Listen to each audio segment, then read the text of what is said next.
अरे सखी। का हो सखी? अरे हे देखा बारात आई के मड़वा में बैठ गल हो।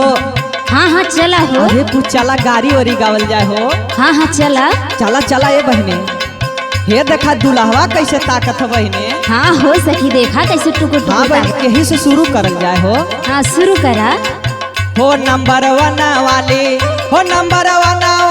गाड़ी स्टेशन खड़ी। नंबर वन वाली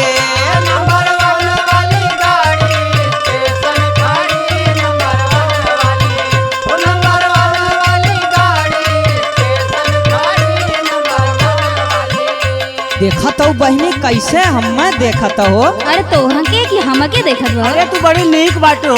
अरे बहनी हमने के देखता दुल्हवा सुना यही से स्टार्ट करल जाए। हाँ हाँ शुरू करा। अरे दुल्हा के बहनी बाल हिप्पी में काटावा पीन बगले लगावा गुंडा राती के बोलावा लइका चोरी से होआवा लइका रोहू ना पावे। नंबर वन वाली वो नंबर वन वाली गाड़ी स्टेशन खड़ी।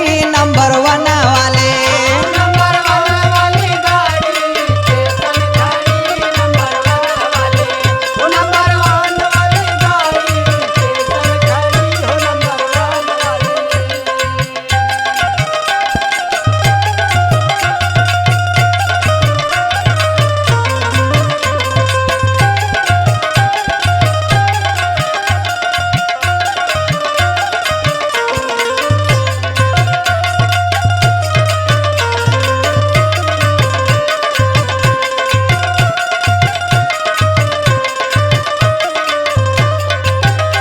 अरे सखी है देखत हो समधियवा को हो। हाँ सखी देखत हो देखा कैसे मुँह अच्छा था। अरे देखा बहनी कैसे मोछ मुरे रथ चश्मा लगाई के हो। हाँ यहू के कुछ बोला। हाँ यहू कुछ कहल जाए बहनी।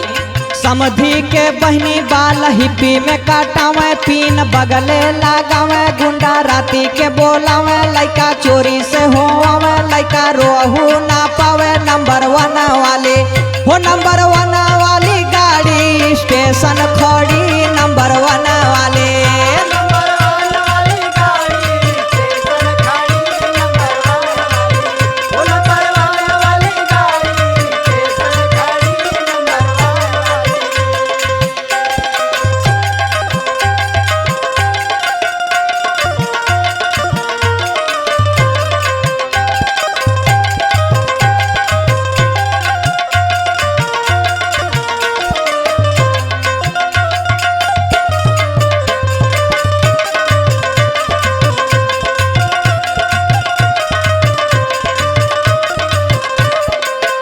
अरे सखी बहुत बराती देखली लेकिन एहन नियन ना देखली।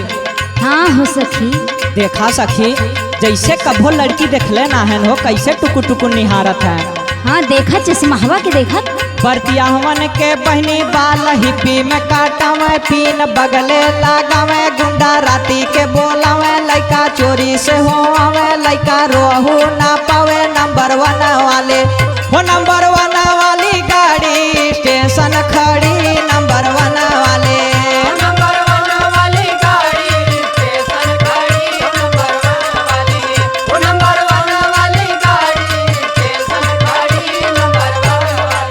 वो नंबर वन वाली गाड़ी स्टेशन खड़ी।